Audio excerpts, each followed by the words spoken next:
Speaker 1.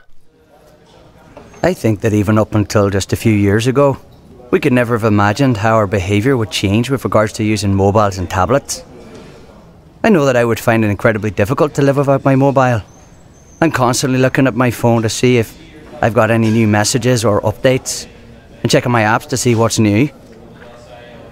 I wouldn't say that I post my life online, not like some people I know, but I do like to keep up with what people are up to, friends, family, and even other people I know but maybe haven't seen for years, like old school friends, and check out photos of what they look like now. Speaker 2.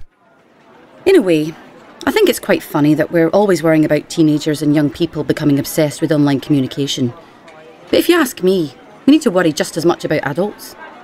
At the office where I work, even when we have a break, nobody talks to each other unless they absolutely have to, which is a sorry state of affairs to say the least. Everyone's too busy checking their social networks and sending messages to have time to communicate face to face. People spend their lunchtime glued to their screens or barely glance up from their phones. Even during meetings, people can't resist subtly checking their phone. And what really irritates me is when you're trying to talk to someone and they're more interested in looking at their phone than paying attention to what you're saying, even though you're right in front of them. Phubbing, I think it's called. Speaker 3. I was listening to this discussion on the radio the other day, talking about online communication, and they were talking about FOMO, or what was it? Fear of missing out, which apparently is a kind of modern-day psychological syndrome which we're affected by because of our obsession with online communication. Basically, they were saying that the reason why people feel that they have to be connected 24/7 and communicate everything they're doing and keep up with everything that other people we know are doing is down to this fear of missing out.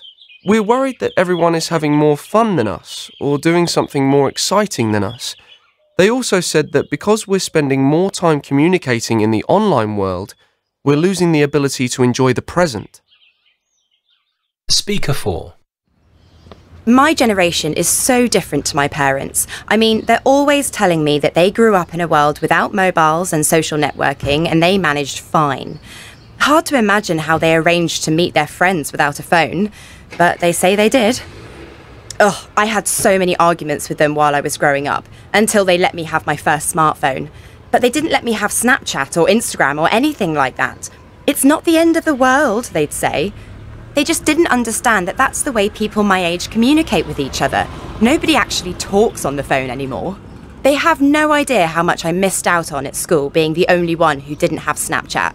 Also, at school, we had loads of talks and stuff on how to stay safe online, and most of us knew that anything you post online was going to be there forever.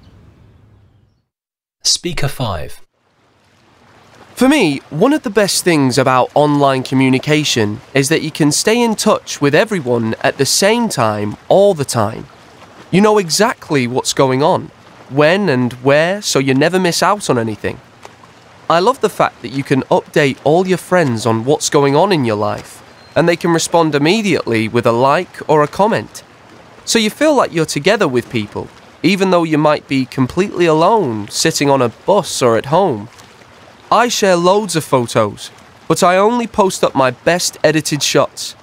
I hate it when people I know post photos of me not looking my best. This recording was created by the British Council.